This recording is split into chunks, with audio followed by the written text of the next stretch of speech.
नमस्कार दोस्तों, आपका स्वागत है आपके अपने चैनल स्टडी वाइंस ऑफिशियल पर। तो आज की इस वीडियो में हम इम्पोर्टेंट टॉपिक भारतीय इतिहास के प्रमुख युद्ध देखेंगे, जिसमें हम प्राचीन भारत के दशराज युद्ध से लेकर आधुनिक भारत के कारगिल युद्ध तक पढ़ेंगे। इस वीडियो में हम प्राचीन भारत के जो भी महत्वपूर्ण युद्ध हुए हैं वहाँ से लेकर आधुनिक भारत के सभी इम्पोर्टेंट बैटल्स के बारे में कहानी की तरह पढ़ेंगे। तो इस टॉपिक से लगभग हर एक परीक्षा में प्रश्न बनता ही है। तो ये वीडियो आपके लिए काफ़ी इम्पोर्टेंट होने वाली है, और ये वीडियो अगर आप पूरी एंड तक देख लेंगे तो इस टॉपिक से आपका प्रश्न कभी गलत नहीं होगा। तो पहले हम पूरे टॉपिक को अच्छे से पढ़ेंगे और लास्ट में प्रीवियस ईयर क्वेश्चन भी कवर करेंगे।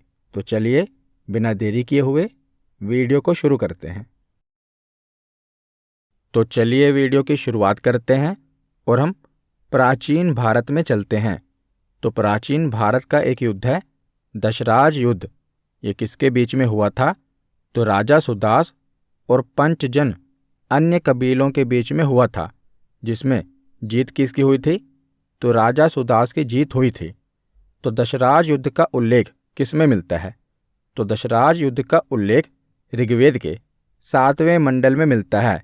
तो ऋग्वेद के 7वें मंडल में दशराज युद्ध का वर्णन है, और इस युद्ध में एक और कबीला और उनका मित्रपक्ष समुदाय था, और दूसरी ओर भारत नामक समुदाय था, जिसका नेतृत्व तुत्सु नामक कबीले के राजा सुदास कर रहे थे। और इस युद्ध में किसकी विजय होती है? तो राजा सुदास की विजय होती है। और यह लड़ाई लड़ी कहाँ पर गई थी? तो पंजाब में रावी नदी के पास ये लड़ाई लड़ी गई थी। पहले रावी नदी को परुशनी नदी कहा जाता था, याद रखेगा। तो दशराज युद्ध में जीत किसकी हुई? राजा सुदास की। इसका वर्णन किस में है? तो ऋग्वेद के 7वें मंडल में इसका वर्णन है। और किस नदी के पास ये लड़ाई हुई थी? तो परुशनी नदी यानी कि रावी नदी के पास यह लड़ाई हुई थी। तो इस युद्ध के बाद हम अगले युद्ध में चलते हैं। यह है हाइडेस्पीज या वितस्ता का युद्ध। यह किसके बीच में हुआ था? तो सिकंदर और राजा पोरस के बीच में हुआ था, जिसमें जीत किसकी हुई थी? तो सिकंदर की जीत हुई थी। तो 326 ईसा पूर्व में सिकंदर ने हाइडेस्पीज के युद्ध में राजा पोरस का सामना किया था, जिसे झेलम की लड़ाई के रूप में भी जाना जाता है। और यह भारत के पंजाब क्षेत्र, जो आधुनिक पंजाब और पाकिस्तान है, यहाँ पर यह लड़ाई हुई थी। और किस नदी के किनारे हुई थी? तो झेलम नदी के किनारे हुई थी। और झेलम नदी को जो यूनानी है हाइडेस्पीज कहते थे, इसीलिए इस युद्ध का नाम पड़ गया हाइडेस्पीज का युद्ध। तो झेलम नदी के तट पर यह युद्ध हुआ था, और इसमें सिकंदर की विजय हुई थी और राजा पोरस ने आत्मसमर्पण कर दिया था। तो हाइडेस्पीज का युद्ध किसके किसके बीच में हुआ था? तो सिकंदर और राजा पोरस के बीच में हुआ था। और यह हुआ कब था? तो 326 ईसा पूर्व यह युद्ध हुआ था, और झेलम की लड़ाई के रूप में इसे जाना जाता है। इसके बाद हम कहानी में आगे चलते हैं और चंद्रगुप्त मौर्य का युद्ध सेलुकस निकेटर से होता है, ये देखते हैं। तो ये कौन सा युद्ध है? तो सेलुकस से युद्ध है, जो किसके बीच में हुआ था? सेलुकस निकेटर और चंद्रगुप्त मौर्य के बीच में हुआ था। और इसमें जीत किसकी हुई थी? तो चंद्रगुप्त मौर्य की जीत हुई थी।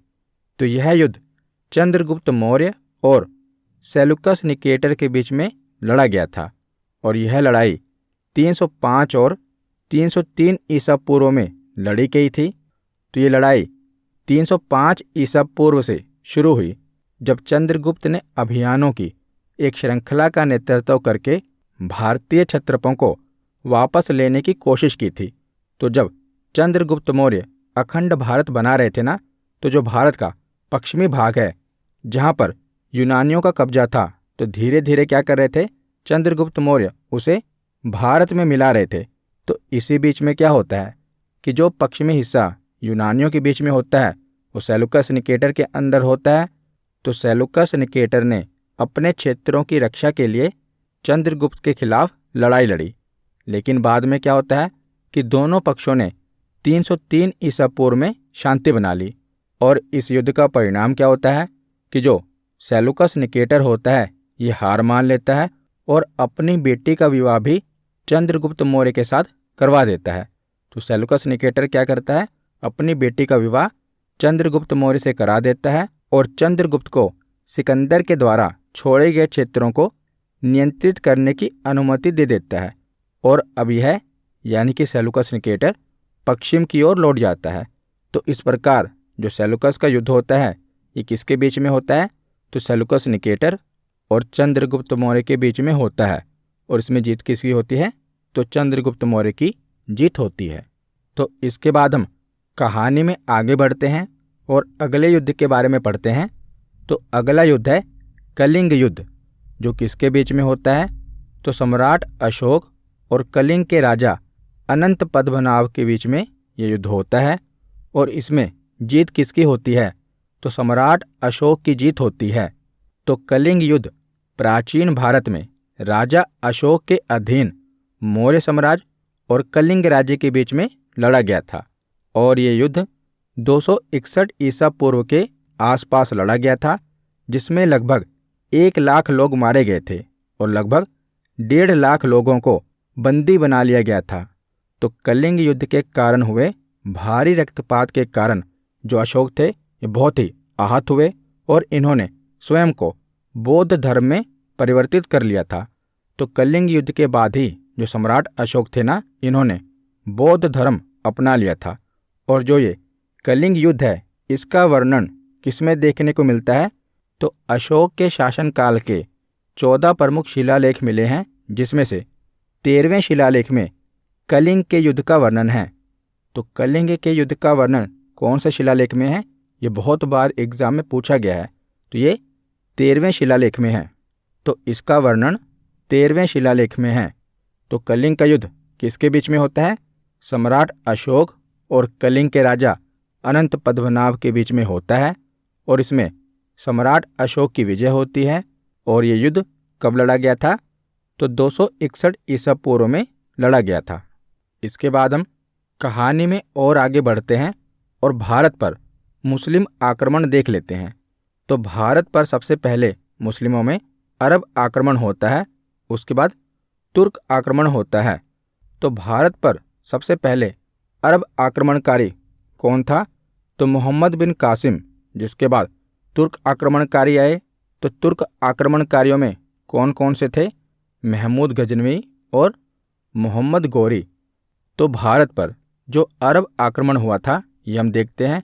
तो सर्वप्रथम 711 ईस्वी में उबैदुल्ला के नेतृत्व में एक अभियान सिंध भेजा गया था। सिंध जो कि अब पाकिस्तान के अंडर आता है, पहले तो ये भारत का ही हिस्सा था। तो सर्वप्रथम 711 ईस्वी में उबैदुल्ला के नेतृत्व में एक अभियान सिंध भेजा गया, किंतु यह पराजित हुआ और मारा गया। यानी कि उबैदुल्ला ने भारत पर आक्रमण तो किया पर वो पराजित हो गया और मारा गया। तो उबैदुल्ला के बाद दूसरा अभियान बुदैल के नेतृत्व में हुआ, लेकिन यह भी असफल रहा। और तीसरा अभियान 712 ईस्वी में मोहम्मद बिन कासिम के नेतृत्व में हुआ और मोहम्मद बिन कासिम ने सिंध के शासक दाहिर को पराजित कर दिया और दाहिर युद्ध करते हुए मारा गया। तो आपसे पूछा जाता है कि भारत पर आक्रमण करने वाला पहला सफल अरब आक्रमणकारी कौन था, तो सबसे पहले सफलता मिली थी मोहम्मद बिन कासिम को। वैसे तो देखा जाए तो उबैदुल्ला पहला अरब आक्रमणकारी था जिसने भारत पर आक्रमण किया था, लेकिन ये असफल रहा था। पर सफल कौन हुआ, पर मोहम्मद बिन कासिम को इसमें सफलता मिली थी। और मोहम्मद बिन कासिम ने 713 ईस्वी में मुल्तान को भी जीत लिया था। पहले इसने सिंध पर विजय हासिल की, बाद में इसने मुल्तान को भी जीत लिया। तो ये तो हो गया अरब आक्रमणकारी। अब हम देखते हैं भारत पर तुर्क आक्रमण। तो तुर्क आक्रमणकारी कौन था, तो भारत का पहला तुर्क आक्रमणकारी सुबुक्तगीन था। तो सुबुक्तगीन कौन था, तो इसने 986 ईस्वी में पंजाब के शाही वंश के शासक जयपाल पर आक्रमण किया और उसे पराजित कर दिया। किसने, सुबुक्तगीन ने। तो पहला तुर्क आक्रमणकारी कौन था, सुबुक्तगीन। और सुबुक्तगीन की मृत्यु के बाद उसके 2 पुत्र होते हैं, अब्दुल कासिम महमूद और इस्माइल। तो पिता के मरने के बाद इन दोनों के बीच में उत्तराधिकार का युद्ध होता है, जिसमें जो अब्दुल कासिम होता है ना, ये जीत जाता है और यही अब्दुल कासिम महमूद गजनवी के नाम से शासक बनता है। तो महमूद गजनवी से बहुत सारे प्रश्न बनते हैं। तो सुबुक्तगीन की मृत्यु के बाद महमूद गजनवी 998 ईस्वी में गद्दी पर बैठा और इसने 1000 ईस्वी से लेकर 1027 ईस्वी के बीच कुल 17 बार भारत पर आक्रमण किया। तो ये बहुत बार एग्जाम में पूछा गया है कि महमूद गजनवी ने कितनी बार भारत पर आक्रमण किया है। तो कुल 17 बार भारत पर आक्रमण किया है। और महमूद गजनवी, जिसे महमूद गजनी भी कहते हैं, इसने सर्वप्रथम 1000 ईस्वी में भारत पर आक्रमण किया था और पेशावर के कुछ हिस्सों पर विजय प्राप्त करने के बाद ये वापस अपने देश लौट गया था। तो महमूद गजनवी ने 1025 ईस्वी में अपने 16वें आक्रमण में सोमनाथ मंदिर को लूटा था और मंदिर को लूट के ले जाने के क्रम में उस पर कुछ जाटों ने आक्रमण किया था और उससे कुछ संपत्ति वापस लूट ली थी। जिसके बाद क्या होता है कि महमूद गजनवी अपना बदला लेने के लिए, क्योंकि जब वो मंदिर को लूट कर गया था तो उस पर कुछ जाटों ने आक्रमण कर दिया था और उससे कुछ संपत्ति लूट ली थी। जिसके बाद क्या होता है, महमूद गजनवी अपना अंतिम आक्रमण 1027 ईस्वी में जाटों के विरुद्ध किया, क्योंकि जाटों ने क्या किया था, जो संपत्ति लूट कर ले जा रहा था उसे संपत्ति लूट ली थी, उससे कुछ धन लूट लिया था। इसीलिए इसने बदला लेने के लिए 1027 ईस्वी में जाटों के विरुद्ध अपना आखिरी आक्रमण किया था। जिसके बाद क्या होता है कि 1030 ईस्वी में महमूद गजनी की मौत हो जाती है। तो महमूद गजनवी के साथ फिरदौसी, अल-बरूनी तथा उतबी जैसे इतिहासकार भी आए थे और इनके द्वारा लिखी गई कुछ पुस्तकें हैं जो एग्ज़ाम में बार बार रिपीट होती हैं।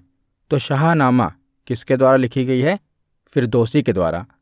किताब उल हिंद इम्पोर्टेंट है, अल-बरूनी के द्वारा लिखी गई है, बहुत बार एग्ज़ाम में रिपीट हुआ है।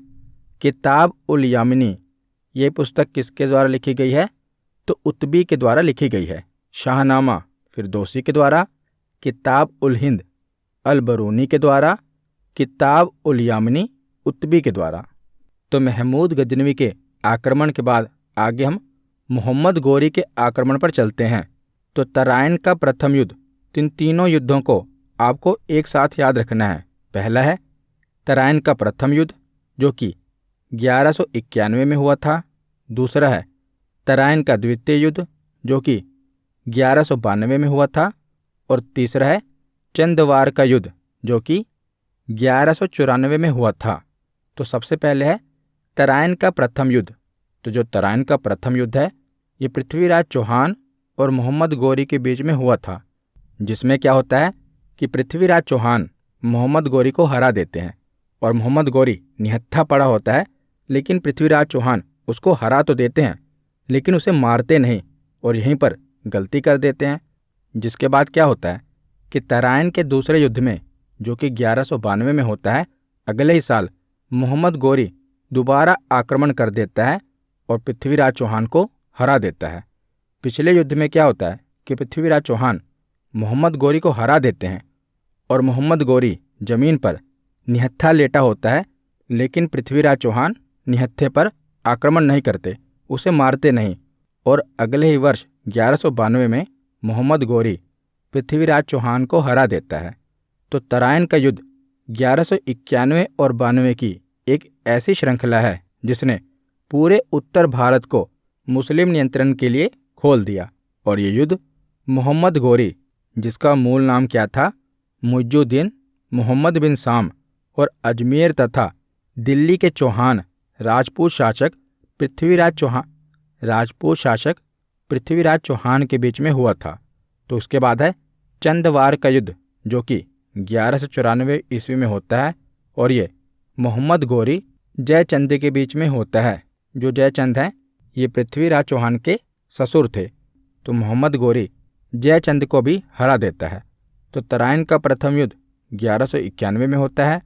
तराइन का दूसरा युद्ध 1192 में होता है और चंदवार का युद्ध 1194 में होता है। तो इसके बाद हम कहानी में आगे बढ़ते हैं और अब हम मुगलों के आक्रमण के बारे में पढ़ते हैं। अब कहानी में मुगलों की एंट्री होती है। तो ये 4 युद्ध आपको याद रखने हैं। कौन कौन से? पानीपत का युद्ध, खानवा का युद्ध, चंदेरी का युद्ध और घाघरा का युद्ध। तो पानीपत का युद्ध 1526 में होता है। अगले ही साल 1527 में खानवा का युद्ध होता है। उसके अगले साल 1528 में चंदेरी का युद्ध होता है। इससे अगले साल 1529 में घाघरा का युद्ध होता है। तो लगातार ये चारों युद्ध आपको याद रखने हैं।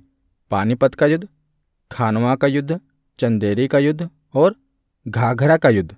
तो सबसे पहले देखते हैं पानीपत का प्रथम युद्ध, जो कि 1526 में हुआ था। और आपको पता ही है कि पानीपत का युद्ध कितना इम्पोर्टेंट है। तो पानीपत का जो प्रथम युद्ध होता है ये अप्रैल 1526 में पानीपत के निकट लड़ा गया था। और पानीपत वह स्थान है जहाँ पर 12वीं शताब्दी के बाद से उत्तर भारत पर नियंत्रण को लेकर कई निर्णायक लड़ाइयाँ लड़ी गई थी। तो पानीपत के प्रथम युद्ध ने ही भारत में मुगल साम्राज्य की नींव रखी थी। तो यह उन पहली लड़ाइयों में से एक थी जिसमें मुगलों ने बारूद, आग्नेयास्त्रों और तोपों का प्रयोग किया था। तो पानीपत का जो पहला युद्ध था ना, इसमें उत्तर भारत में पहली बार किसी ने तोप का इस्तेमाल किया था। तो पानीपत का प्रथम युद्ध बाबर और दिल्ली के लोदी वंश के सुल्तान इब्राहिम लोदी के बीच में लड़ा गया था। और इस युद्ध में जहीरुद्दीन बाबर ने लोदी को परास्त किया था और यहीं से मुगल साम्राज्य की नींव रखी थी। अगर हम सैन्य बल की बात करें तो बाबर की सेना में लगभग 15,000 सैनिक और 20 से 24 तोपें थीं, जबकि इब्राहिम लोदी की सेना में लगभग 80,000 से लेकर 1 लाख सैनिक थे और कम से कम 1,000 हाथी थे। तो शुरुआत में देखा जाए तो जो इब्राहिम लोदी की सेना थी ना, ये बाबर की सेना को आसानी से हरा रही थी। यानी कि आप देखें कि 15,000 सेना के आगे 1 लाख सैनिक। तो जो इब्राहिम लोदी की सेना थी ये बाबर की सेना पर भारी पड़ रही थी और बाबर हार ही रहा था। लेकिन अचानक वो तोपों का इस्तेमाल करता है और इब्राहिम लोदी की सेना के लिए जो तोपें थी एक तरह से उनके लिए नई थी, उनके लिए सरप्राइज था। तो जैसे ही बाबर तोपों का इस्तेमाल करता है तो इब्राहिम लोदी की सेना पीछे हटने लगती है और तोपों से वो इब्राहिम लोदी की सेना को भारी नुकसान पहुंचाता है और अंत में इब्राहिम लोदी की हार होती है। तो बाबर की रणनीति क्या थी? तो पानीपत के प्रथम युद्ध में बाबर ने उज्बेकों के युद्ध नीति, क्योंकि ये उज्बेकिस्तान से ही आया था, तो उज्बेकों की युद्ध नीति तुगलमा, जिसे अर्धचंद्राकार नीति कहते हैं, अर्धचंद्राकार नीति तथा तोपों को सजाने में उस्मानी विधि का प्रयोग किया था और इब्राहिम लोदी को पराजित कर दिया। तो युद्ध में बाबर के तोप खाने नेतृत्व उस्ताद अली और मुस्तफ़ा खां नामक 2 तुर्की अधिकारियों ने किया था। तो जो बाबर की तोपें थीं इसका नेतृत्व किसने किया था? उस्ताद अली और मुस्तफ़ा खां नामक 2 तुर्की अधिकारियों ने किया था। तो पानीपत के प्रथम युद्ध को जीतने के बाद बाबर ने जनता में चांदी के सिक्के बंटवाए थे, जिस कारण जनता ने इसे कलंदर यानी कि दानी की उपाधि दी थी।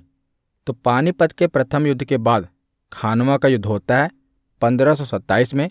तो पानीपत के प्रथम युद्ध में बाबर ने यह निर्णय नहीं किया था कि वह भारत में स्थायी रूप से रहेगा, लेकिन जैसे ही बाबर ने भारत में रहने की योजना बनाई तो राणा सांगा ने इसका विरोध कर दिया। और 1527 में क्या होता है कि खानवा, जो कि आगरा के समीप है, यहाँ पर बाबर और राणा सांगा के बीच में युद्ध होता है। तो बाबर ने अपने सैनिकों का मनोबल बढ़ाया और सैनिकों पर लगने वाले तमगा नामक टैक्स को ख़त्म कर दिया। इसने कहा कि तुम अगर युद्ध को जीतोगे तो तुम पर लगने वाला जो तमगा नामक टैक्स है ये ख़त्म कर दिया जाएगा। यानी कि एक तरह से सैनिकों को मोटिवेट किया। तो बाबर को हर हाल में यह युद्ध जीतना था। तो इसी युद्ध में बाबर ने जिहाद शब्द का प्रयोग किया था और इस युद्ध में बाबर ने अपने सैनिकों को मदिरा पीने से रोक लगा दिया था। तो बाबर की सेना पूरी बहादुरी से लड़ी और इस युद्ध में बाबर की जीत हुई थी। और इस युद्ध के बाद बाबर ने गाजी की उपाधि धारण की थी। और इसी युद्ध के बाद बाबर ने यह निर्णय लिया था कि वो भारत में स्थायी रूप से रहेगा। तो पानीपत के प्रथम युद्ध में उसने यह निर्णय नहीं लिया था कि वो भारत में स्थायी रूप से रहेगा, लेकिन खानवा के युद्ध में राणा सांगा को हराने के बाद वह ये निर्णय लेता है कि अब ये भारत में स्थायी रूप से रहेगा। इसके बाद 1528 में चंदेरी का युद्ध होता है। अब बाबर ने भारत में रहने का मन तो बना लिया, अब धीरे धीरे क्या करेगा, ये भारत में अपना क्षेत्रीय विस्तार करेगा। तो इसी क्रम में क्या होता है कि चंदेरी, जो कि मालवा और बुंदेलखंड की सीमा पर स्थित एक महत्वपूर्ण व्यापारिक एवं राजनीतिक केंद्र था, तो इस युद्ध में बाबर ने मेदिनी राय को पराजित किया और उसकी दो पुत्रियों को, अपने दो पुत्र हुमायूं और कामरान को भेंट कर दिया। इसके बाद अगले ही साल 1529 में बाबर घाघरा का युद्ध लड़ता है।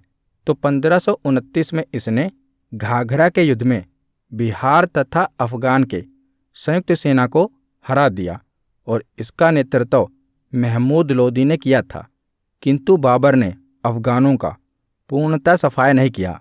इसने अफगानियों को हरा तो दिया, परंतु पूरी तरह से खत्म नहीं किया। और यही बचे हुए अफगानी सैनिक बाद में हुमायूं के लिए खतरा बनकर सामने आते हैं। तो चारों युद्ध आपने देखा, पानीपत का युद्ध, खानवा का युद्ध, चंदेरी का युद्ध और घाघरा का युद्ध। चारों युद्धों में जीत किसकी होती है? तो बाबर की जीत होती है।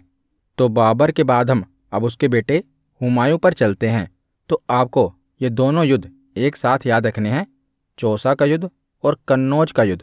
तो चौसा का युद्ध 1539 में होता है और कन्नौज का युद्ध 1540 में होता है। और इन दोनों ही युद्धों में शेरशाह सूरी ने हुमायूं को हराया था। तो चौसा का युद्ध और कन्नौज का युद्ध मुगल सम्राट हुमायूं और शेरशाह सूरी के बीच में हुआ था और दोनों ही युद्धों में शेरशाह सूरी की जीत हुई थी। तो पहले हम चौसा का युद्ध पढ़ लेते हैं, जो कि 1539 में हुआ था। तो इस युद्ध में शेर खां, तो शेर खां कौन है? तो यही शेरशाह सूरी। तो इसके बचपन का नाम फरीद खां था, परंतु एक दिन ये शिकार करने गया था और शिकार करते वक्त इसने शेर को मार दिया था, जिसके बाद इसका नाम फरीद खां से शेर खां पड़ गया था। तो शेर खां और हुमायूं के बीच में चौसा का युद्ध हुआ था और इस युद्ध में हुमायूं के अनेक सैनिक गंगा एवं कर्मनासा नदी में डूबकर मर गए थे तथा हुमायूं भी गंगा नदी में कूद पड़ा था। तो हुमायूं को अभी भारत की भौगोलिक स्थितियों के बारे में जानकारी नहीं थी। जो शेरशाह सूरी था ना, ये बिहार का था। इसको पता था कि गंगा नदी में बाढ़ आती है और अभी भी आप देखते हैं कि गंगा नदी में बाढ़ आती है तो बिहार के कई इलाके इसके चपेट में आ जाते हैं। तो क्या होता है कि हुमायूं इसे लड़ने चला जाता है और उसी समय गंगा नदी में बाढ़ आ जाती है। तो शेरशाह सूरी को तो इसका पता था, लेकिन जो हुमायूं के सैनिक थे ये तो गंगा नदी में ही डूबकर मर जाते हैं। और उसके बाद क्या होता है कि जो हुमायूं होता है ना, ये भी गंगा नदी में कूद जाता है। तो हुमायूं को तो निजाम नामक एक भिश्ती ने हुमायूं को डूबने से बचाया था। तो निजाम को ये नहीं पता था कि ये कौन है। उसने देखा कि एक आदमी डूब रहा है तो उसने हुमायूं को बचा दिया।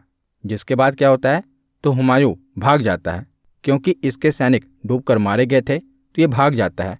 तो इसके बाद क्या होता है कि शेर खां इस युद्ध में विजयी होता है और इस उपलक्ष्य में शेर खां ने अपने नाम के आगे शाह की उपाधि धारण की, तो इसीलिए इसका नाम पड़ गया शेर शाह। तो पहले इसका नाम था फरीद खां। फरीद खां के बाद जब इसने शेर को मारा, इसका नाम पड़ गया शेर खां। और जब इसने हुमायूं को हरा दिया तो इसका नाम पड़ गया शेर शाह। तो इसके बाद 1540 में कन्नौज का युद्ध होता है।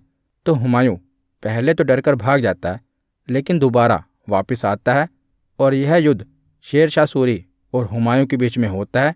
कौन सा? कन्नौज का युद्ध। और इस युद्ध में भी हुमायूं पराजित हो जाता है और इस युद्ध के बाद शेरशाह का आगरा और दिल्ली पर अधिकार हो जाता है।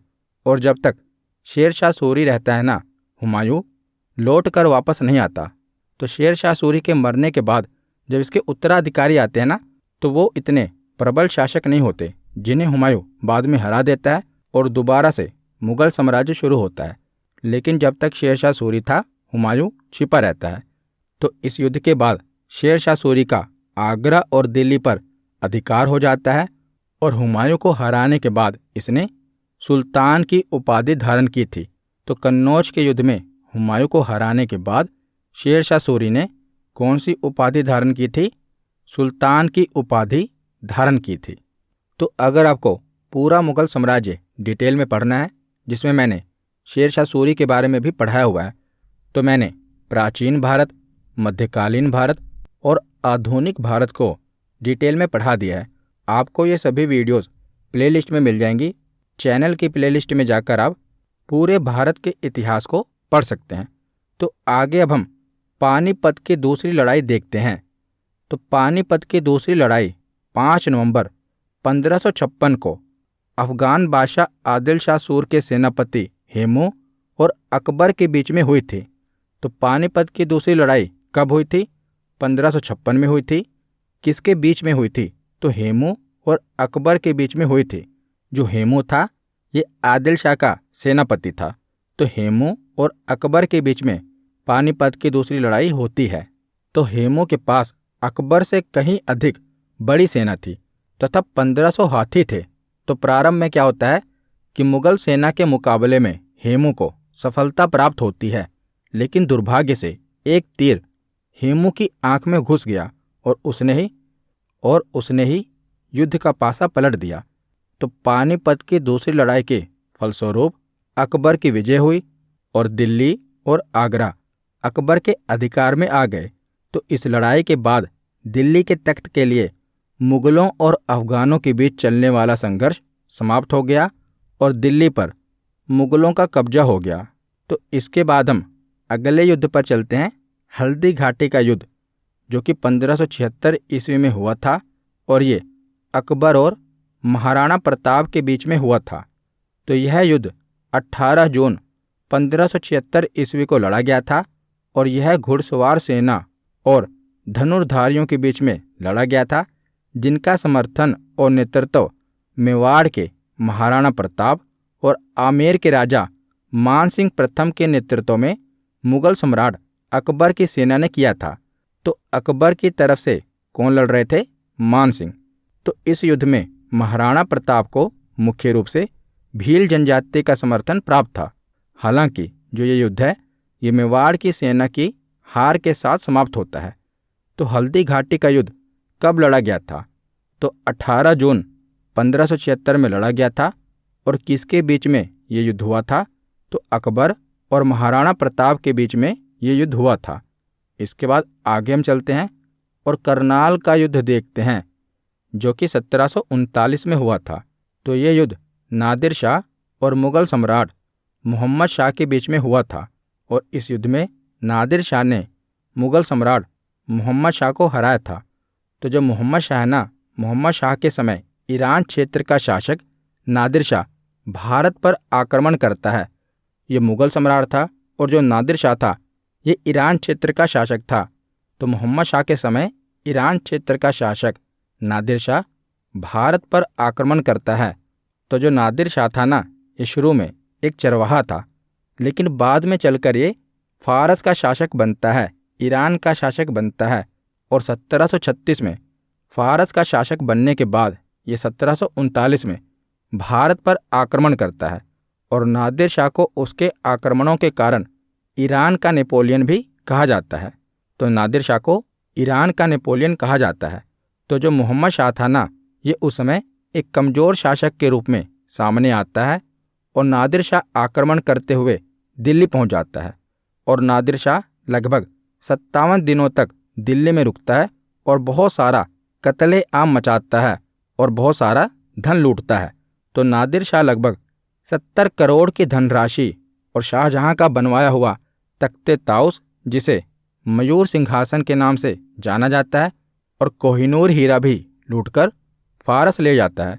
तो जो नादिर शाह होता है ना, ये लगभग 70 करोड़ रुपए की धनराशि मयूर सिंहासन और कोहिनूर हीरा भारत से लूटकर ईरान ले जाता है। तो मयूर सिंहासन पर बैठने वाला पहला मुगल शासक शाहजहां था, क्योंकि इसी ने तो बनवाया था। और अंतिम मुगल शासक मोहम्मद शाह था, क्योंकि मोहम्मद शाह के समय जो नादिर शाह था ना, वो इससे ये तख्त लूट कर ले जाता है। तो करनाल का युद्ध किसके बीच में होता है? नादिर शाह और मुगल सम्राट मोहम्मद शाह के बीच में होता है। इसके बाद हम कहानी में आगे चलते हैं और कर्नाटक के युद्ध के बारे में पढ़ते हैं। तो कर्नाटक का युद्ध सुनकर आपको लग रहा होगा कि जो ये युद्ध है कर्नाटक राज्य में हुआ होगा, पर ऐसा नहीं है। पहले भारत में जो ये कोरोमंडल वाला क्षेत्र है ना, इसे कार्नेटिक रीजन कहा जाता था और हिंदी में इसका उच्चारण कर्नाटक कर दिया गया, जबकि इस रीजन को कार्नेटिक कहते थे, पर हिंदी में इसका उच्चारण कर्नाटक पड़ गया, तो इसीलिए इसे कर्नाटक का युद्ध कहते हैं। तो कर्नाटक के 3 युद्ध हुए थे, 3 कार्नेटिक वॉर हुए थे। पहला कर्नाटक युद्ध 1746 से लेकर 48 तक चला था। दूसरा कर्नाटक युद्ध 1749 से लेकर 1754 तक चला था।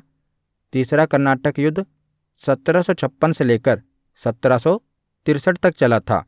तो तीनों कर्नाटक के युद्ध के बारे में पढ़ लेते हैं। तो जो पहला कर्नाटक युद्ध था ये 1746 से लेकर 48 तक चला था। और यह युद्ध क्यों हुआ था? तो इसका कारण था ऑस्ट्रियाई उत्तराधिकार का प्रश्न एवं अंग्रेज एवं फ्रांसीसियों में अमेरिका में युद्ध। क्योंकि जो अंग्रेज और फ्रांसीसी थे ये दोनों ही भारत पर अधिकार करना चाहते थे। आपको पता ही है कि ये भारत में व्यापार करने के लिए आए थे, तो दोनों कंपनियां चाहती थी कि इनका वर्चस्व भारत पे रहे। तो इसीलिए दोनों में आपस में युद्ध होता है। और ये युद्ध समाप्त कब होता है, कि संधि के कारण होता है। तो 1748 में एक्स-ला-शैपेल की संधि के द्वारा ये युद्ध समाप्त होता है। तो इसका परिणाम क्या निकलता है? तो इस युद्ध में अंग्रेज एवं कर्नाटक के नवाब की पराजय होती है। उसके बाद है दूसरा कर्नाटक युद्ध, जो कि 1748 से लेकर 1754 ईस्वी तक चलता है। और इसका कारण क्या होता है? तो दोनों कंपनियों द्वारा भारतीय राजनीति में हस्तक्षेप इस युद्ध का कारण बनता है। और ये युद्ध समाप्त कब होता है? तो 1755 ईस्वी में पौंडीचेरी की संधि के द्वारा ये युद्ध समाप्त होता है। और इसका परिणाम क्या निकलता है? तो अब अंग्रेज अच्छी स्थिति में आ चुके थे।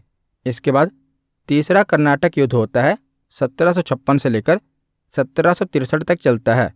और इसका कारण क्या बनता है? तो यूरोप का सप्तवर्षीय युद्ध इसका कारण बनता है। और इसका असर भारत पर भी देखने को मिलता है। और इसकी समाप्ति कब होती है? तो 1763 में पेरिस की संधि के द्वारा ये युद्ध समाप्त होता है। और इसमें भी अंग्रेजों की विजय होती है।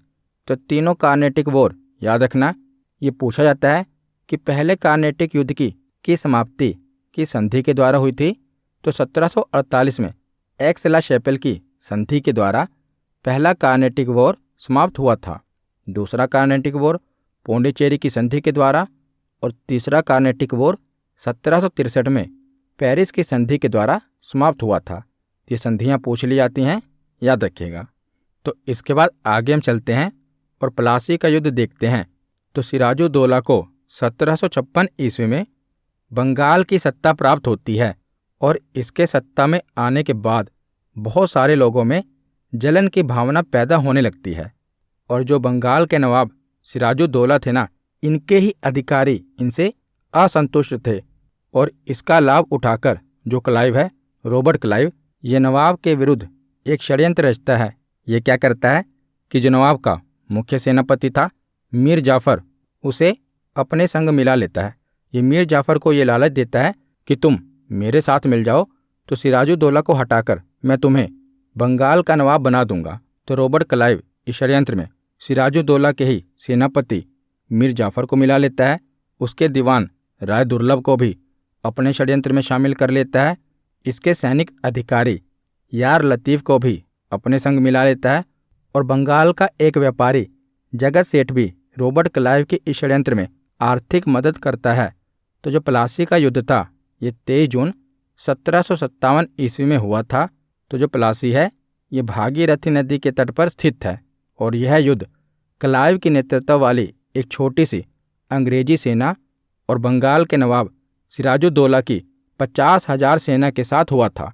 और इस युद्ध के प्रारंभ होते ही जो मीर जाफर था, मीर जाफर कौन था? तो सिराजुद्दौला का सेनापति था, जिसे अंग्रेजों ने अपने साथ मिला लिया था।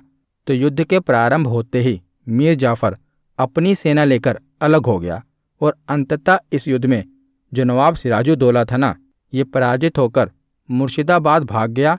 लेकिन नवाब को मुर्शिदाबाद में ही पकड़कर इसका वध कर दिया गया। और इसके बाद मीर जाफर बंगाल का नवाब बना और क्लाइव को व्यक्तिगत रूप से बहुत सारा धन मिलता है।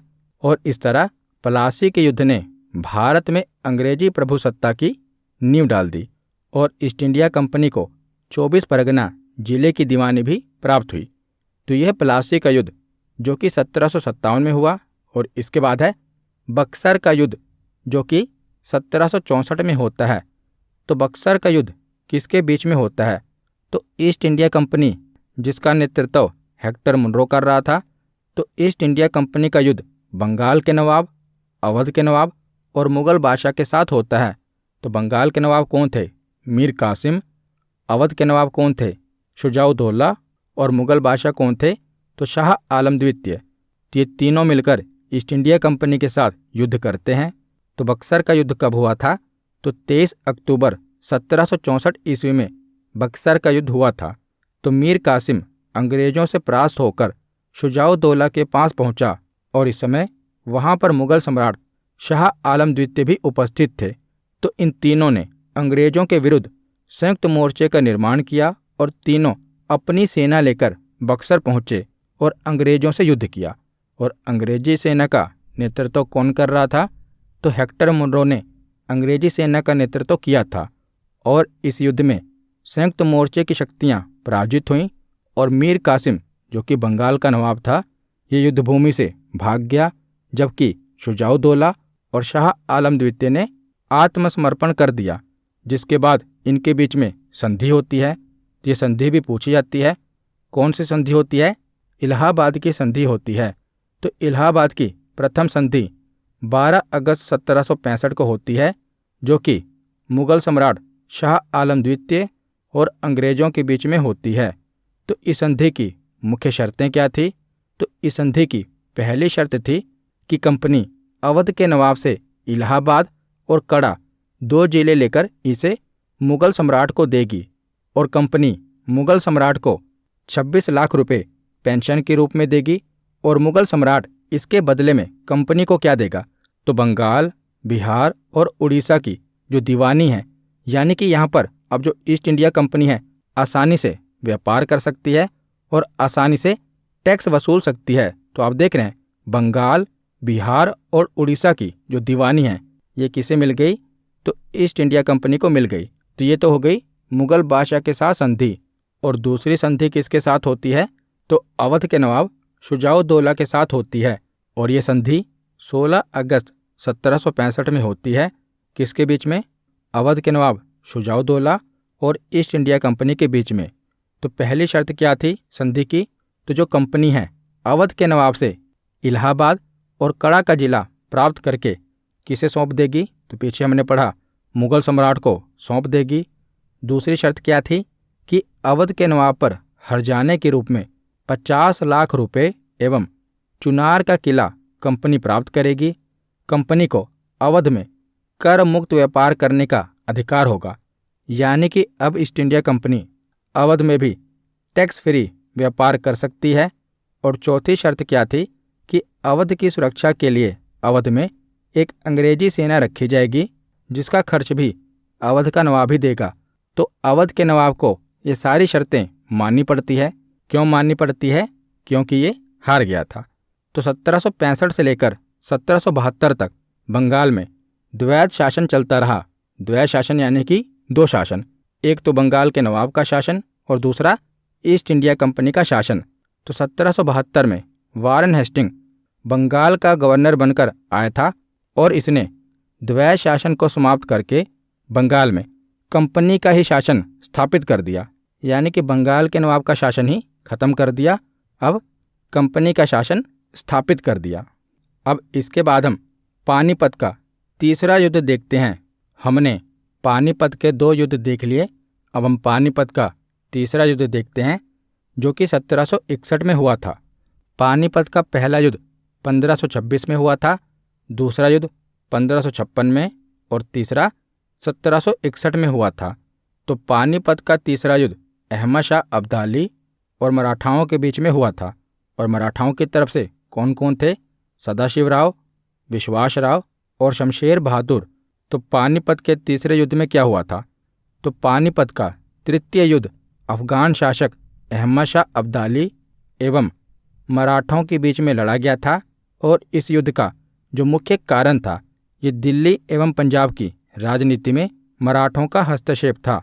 तो इस युद्ध में मराठाओं की भीषण पराजय होती है और महाराष्ट्र का कोई भी परिवार ऐसा नहीं था जिसने अपने स्वजन की मृत्यु पर शोक न मनाया हो।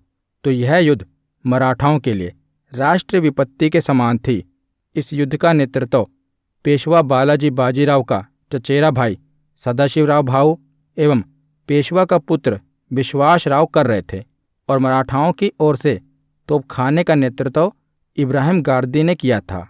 और इस युद्ध का आंखों देखा वर्णन काशीराज पंडित ने किया था और इसमें मराठाओं की हार होती है और शोक में 6 महीने बाद जो पेशवा बालाजी बाजीराव थे, इनकी भी मृत्यु हो जाती है। इसके बाद हम पढ़ते हैं आंग्ल मैसूर युद्ध। तो 4 आंग्ल मैसूर युद्ध हुए थे, आंग्ल यानी कि अंग्रेजों के साथ। तो प्रथम आंग्ल मैसूर युद्ध 1767 से लेकर 1769 ईस्वी तक चला था। और इसका कारण क्या था? तो इसका कारण अंग्रेजों एवं हैदर के बीच में कर्नाटक का सीमा विवाद था। इसका परिणाम क्या निकलता है? तो इसमें अंग्रेजों की हार होती है। तो इस युद्ध की समाप्ति की संधि के साथ होती है। तो मद्रास की संधि के साथ, जो कि 1769 में हुई थी, इस संधि के साथ ये युद्ध समाप्त होता है और इसमें अंग्रेजों की हार होती है और हैदर अली की जीत होती है। इसके बाद दूसरा आंग्ल मैसूर युद्ध 1780 में शुरू हुआ था और 84 तक चला था। इसका कारण क्या था? तो अंग्रेजों के द्वारा फ्रांसीसी बंदरगाह माही पर अधिकार करना इस युद्ध का कारण बना था और इस युद्ध का कोई परिणाम नहीं निकल पाया। यह समाप्त मंगलोर की संधि के साथ होता है जो कि 1784 में हुई थी। तो जो ये संधियां हैं ना, ये एग्जाम में पूछी जाती हैं कि प्रथम आंग्ल मैसूर युद्ध की समाप्ति किस संधि से हुई थी? तो मद्रास की संधि से हुई थी। द्वितीय आंग्ल मैसूर युद्ध की समाप्ति किस संधि से हुई? तो मंगलोर की संधि से हुई। और तृतीय आंग्ल मैसूर युद्ध ये कब शुरू हुआ? तो 1790 से शुरू हुआ और 92 तक चला। इसका कारण क्या था कि यह युद्ध की शुरुआत हुई? तो टीपू सुल्तान के द्वारा त्रावणकोर पर आक्रमण इसका कारण बना था और इसमें टीपू सुल्तान की हार होती है और इसकी समाप्ति श्रीरंगपट्टनम की संधि के द्वारा 1792 में होती है। तो ये इम्पोर्टेंट है, पूछा गया है कि तृतीय आंग्ल मैसूर युद्ध की समाप्ति की संधि के साथ होती है, तो श्रीरंगपट्टनम संधि के द्वारा होती है। और चौथा आंग्ल मैसूर युद्ध 1799 में होता है। इसका कारण क्या था? तो टीपू सुल्तान के द्वारा सहायक संधि स्वीकार ना किया जाना, जो अंग्रेजों की सहायक संधि थी ना, उसका स्वीकार ना किया जाना इसका कारण था। और इसकी समाप्ति कैसे होती है?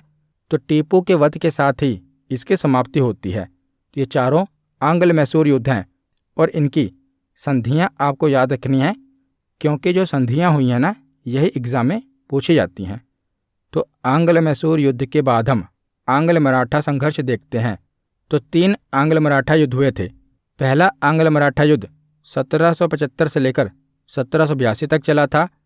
दूसरा आंग्ल मराठा युद्ध 1803 से लेकर 1805 तक चला था और तीसरा आंग्ल मराठा युद्ध 1817 से लेकर 1818 ईस्वी तक चला था। तो मैं इसे आपको ब्रीफली बता देता हूँ। अगर आपको इसे डिटेल में पढ़ना है तो प्लेलिस्ट में चले जाएं, वहाँ पर मैंने पूरा डिटेल में पढ़ा रखा है। पूरा मैंने मराठा साम्राज्य डिटेल में पढ़ा रखा है। तो यहाँ पर मैं खाली युद्ध आपको बता रहा हूँ, इसीलिए इसे मैं आपको ब्रीफली बता देता हूँ। तो पहला आंग्ल मराठा युद्ध 1775 से लेकर 1782 में ईस्ट इंडिया कंपनी और मराठा के बीच में लड़ा गया था। इसका कारण क्या था? तो जो रघुनाथ राव था ये पेशवा बनना चाहता था, इसीलिए ये अंग्रेजों के साथ मिल जाता है और अंग्रेजों के साथ मिलकर मराठों पर आक्रमण कर देता है। लेकिन इस युद्ध का कोई निर्णय नहीं निकलता और बाद में अंग्रेजों ने राघोबा का यानी कि रघुनाथ राव का त्याग करते हुए सालबाई की संधि पर हस्ताक्षर किए थे। तो ये पूछा जाता है कि पहला एंग्लो मराठा युद्ध किस संधि के साथ समाप्त हुआ था? तो सालबाई की संधि के साथ समाप्त हुआ था। इसके बाद है द्वितीय आंग्ल मराठा युद्ध, जो कि 1803 में शुरू हुआ था और 1805 में समाप्त हुआ था। तो पेशवा बाजीराव द्वितीय ने 11 दिसंबर 1802 को बसीन की संधि पर अंग्रेजों के साथ हस्ताक्षर करके इस युद्ध को समाप्त किया था। तो ये पूछा गया है द्वितीय आंग्ल मराठा युद्ध की संधि के साथ समाप्त हुआ? तो बसीन की संधि के साथ समाप्त हुआ। इसके बाद है तृतीय आंग्ल मराठा युद्ध, जो कि 1817-18 में हुआ था। तो पेशवा बाजीराव द्वितीय को खड़की में अंग्रेजों के द्वारा हराया गया और इसके बाद पूना की संधि 1817 पर हस्ताक्षर करने के लिए इन्हें मजबूर किया गया।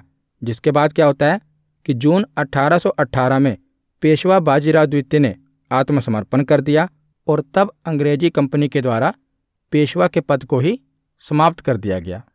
तो आंग्ल मराठा युद्ध के बाद आगे हम पढ़ते हैं आंग्ल सिख युद्ध। तो प्रथम आंग्ल सिख युद्ध हुआ था 1845-46 में। तो इस क्रम में अंग्रेजों ने पहले ही भारत के दूसरे ज़्यादातर क्षेत्रों पर कब्जा कर लिया था, जिसके बाद वे सिख साम्राज्य, जिसे लाहौर साम्राज्य भी कहा जाता है, तो सिख साम्राज्य और अंग्रेजों के बीच में ये अंडरस्टैंडिंग थी कि जो सिख साम्राज्य था ना, सतलुज नदी इनके बीच में बाउंड्री थी कि सतलुज नदी को पार करके पूर्व की ओर सिख नहीं आएंगे और जो अंग्रेज हैं ये भी सतलुज नदी को पार करके पश्चिम की ओर नहीं बढ़ेंगे। तो सतलुज नदी इनके बीच में बाउंड्री थी।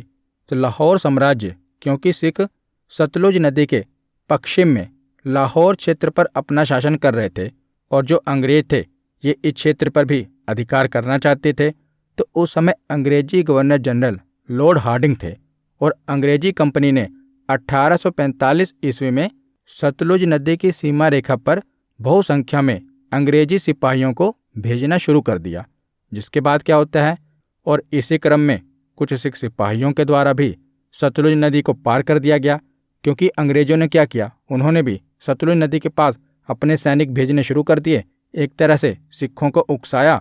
तो सिख सिपाहियों ने भी सतलुज नदी को पार कर दिया और वे सतलुज नदी के पूर्वी भाग में आ गए थे। और मैंने आपको बताया कि इनके बीच में एक संधि हुई थी, अमृतसर की संधि, जिसके हिसाब से सतलुज नदी का पश्चिमी क्षेत्र सिखों का और जो पूर्वी क्षेत्र होगा वो अंग्रेजों का था। लेकिन यहाँ पर यह संधि टूट गई। तो इसके अंतर्गत पहला आंग्ल सिख युद्ध होता है, जिसमें 4 लड़ाइयाँ लड़ी गईं। कौन कौन सी? मुदकी का युद्ध, फिरोजपुर का युद्ध, अलीवाल का युद्ध और सुबराव का युद्ध। तो मुदकी और फिरोजपुर का युद्ध 1845 में होता है, अलीवाल और सुबराव का युद्ध 1846 में होता है और इन चारों युद्धों में सिख सेना पराजित हुई, जिसके कारण इन्हें लाहौर की संधि करनी पड़ती है। तो 9 मार्च 1846 को लाहौर की संधि सिखों और अंग्रेजों के बीच में होती है। तो यह संधि अंग्रेजों एवं दिलीप सिंह के बीच में हुई और इसकी शर्तें क्या थी? तो पहली शर्त थी कि दिलीप सिंह को रानी जिंदल की संरक्षता में राजा स्वीकार किया जाएगा। दूसरी शर्त क्या थी? कि सतलुज के पूर्व के प्रदेश व जलंधर के दोआब क्षेत्र पर भी अंग्रेजों का आधिपत्य होगा, अंग्रेजों का अधिकार होगा। अधिकार क्यों होगा? क्योंकि अंग्रेजों ने सिख सेना को पराजित किया था, इसीलिए जो शर्तें होंगी वह अंग्रेजों के अनुकूल होंगी। तो सतलुज के पूर्व के प्रदेश व जलंधर के दोआब क्षेत्रों पर भी अंग्रेजों का आधिपत्य होगा और लाहौर दरबार पर 1.5 करोड़ का जुर्माना भी लगाया गया, जिसमें 50 लाख रुपए नकद एवं 1 करोड़ के बदले कश्मीर गुलाब सिंह के हाथों बेच दिया गया।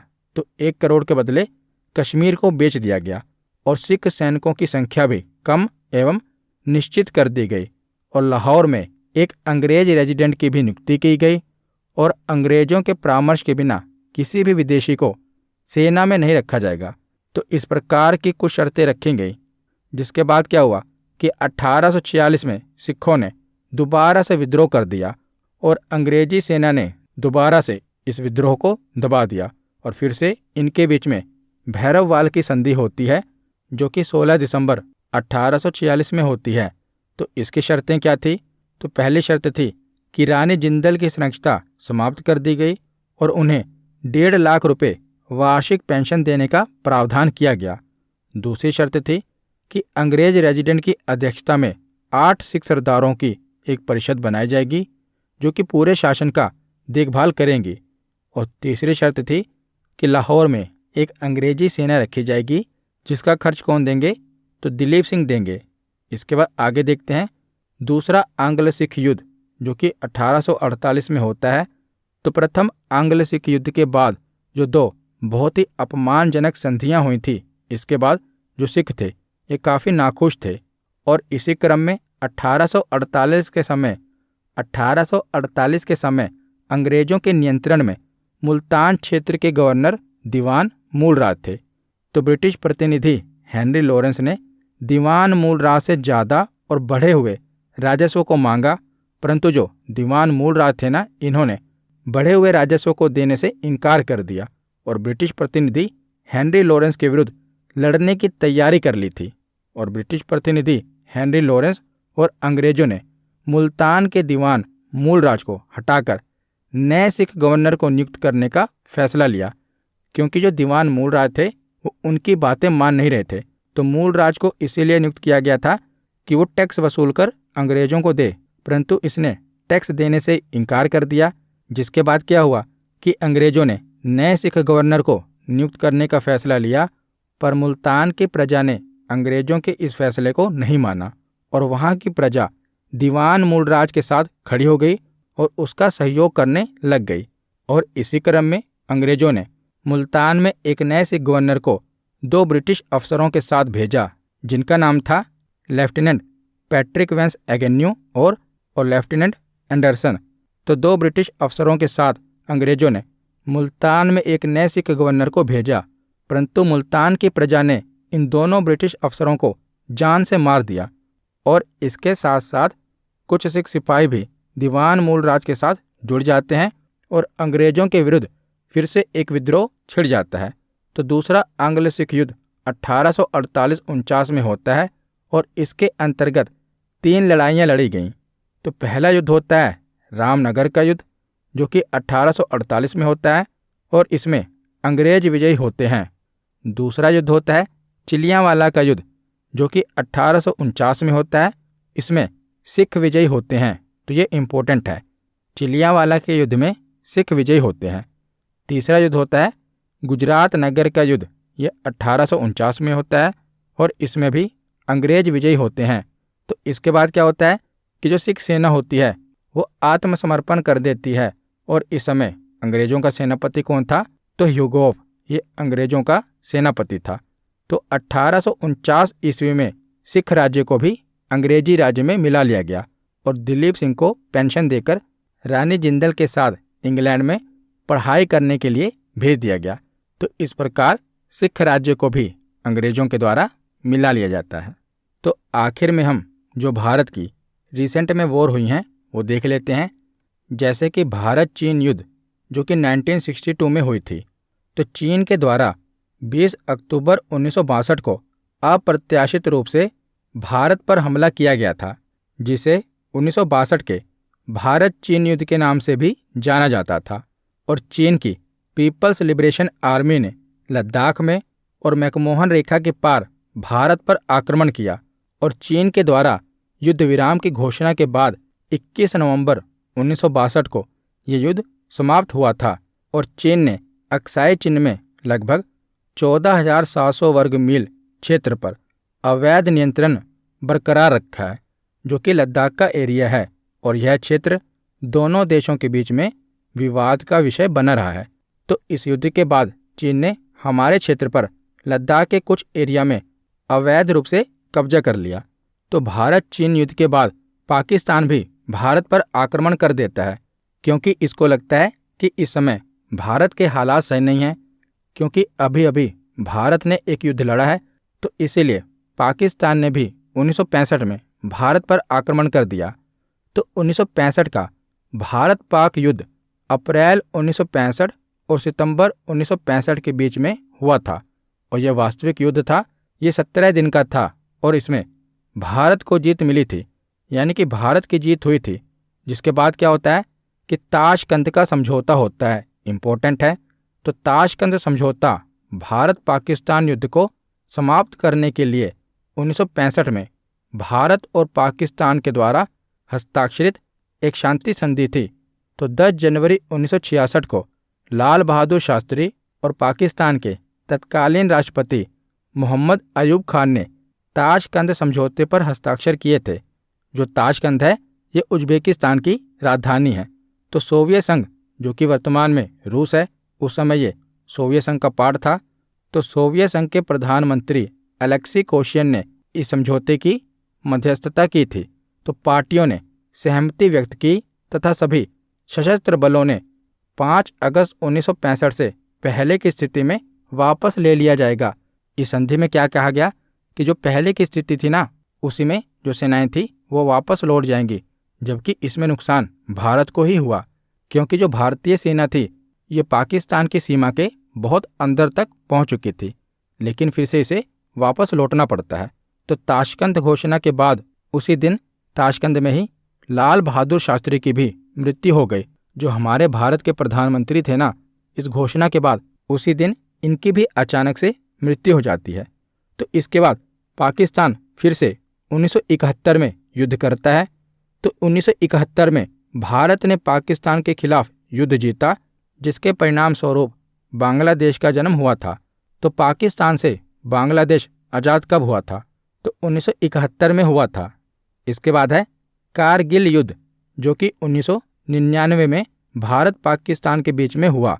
तो कारगिल युद्ध 3 मई 1999 को शुरू हुआ था और 26 जुलाई 1999 तक चला था, और आधिकारिक तौर पर युद्ध का नाम ऑपरेशन विजय था। तो 26 जुलाई 1999 को कारगिल विजय दिवस के रूप में मनाया जाता है, क्योंकि इस दिन भारत की जीत हुई थी। तो इस दिन को कारगिल विजय दिवस के रूप में मनाया जाता है। और मुख्य युद्ध भारत और पाकिस्तान के बीच एक सशस्त्र संघर्ष था, जो भारत और पाकिस्तान की LOC के साथ कश्मीर के कारगिल जिले में हुआ था। तो भारतीय वायुसेना ने नियंत्रण रेखा के साथ भारतीय सेना के द्वारा कारगिल सेक्टर में भारतीय पदों को खाली करने के साथ एक महत्वपूर्ण भूमिका निभाई थी। और युद्ध के दौरान भारतीय सेना के थल सैनिकों का उद्देश्य पाकिस्तान सेना के नियमित और अनियमित सैनिकों को बाहर निकालना था। तो कारगिल युद्ध के दौरान भारतीय वायुसेना द्वारा किए गए ऑपरेशन को ऑपरेशन वाइट या सफ़ेद सागर का नाम दिया गया था, क्योंकि जो ये ऑपरेशन हुआ था ये बर्फीली पहाड़ियों में हुआ था। तो इसका नाम था ऑपरेशन वाइट। तो अंततः 26 जुलाई 1999 को युद्ध समाप्त हो गया और भारतीय वायुसेना की मदद से भारतीय सेना ने पाकिस्तानी सेना को हरा दिया। तो यहाँ पर हमारा थ्योरी सेक्शन कंप्लीट होता है। अब हम प्रीवियस ईयर क्वेश्चन देखते हैं। तो पहला प्रश्न है कि ऋग्वेद में वर्णित 10 राजाओं का युद्ध डैश नदी के तट पर लड़ा गया था। तो 10 राजाओं का युद्ध किस नदी के तट पर लड़ा गया था? तो ये परुशनी यानी कि रावी नदी के तट पर लड़ा गया था। तो इसका सही जवाब है ऑप्शन सी। तो अगला प्रश्न है कि डैश की लड़ाई 326 ईसा पूर्व में सिकंदर के द्वारा लड़ी गई थी, जो कि राजा पोरस के खिलाफ थी। तो राजा पोरस के खिलाफ सिकंदर के द्वारा कौन सी लड़ाई लड़ी गई थी? तो हाइडेस्पीज का युद्ध, ऑप्शन ए इसका सही जवाब है। अगला प्रश्न है कि कलिंग के साथ अशोक के युद्ध का विवरण किस शिलालेख में दिया गया था? तो कलिंग के युद्ध का वर्णन किस शिलालेख में दिया गया है? तो 13वें शिलालेख में दिया गया है। तो ऑप्शन बी इसका सही जवाब है। अगला प्रश्न है कि 712 ईस्वी में भारत पर हुए अरब आक्रमण का नेतृत्व किसने किया था?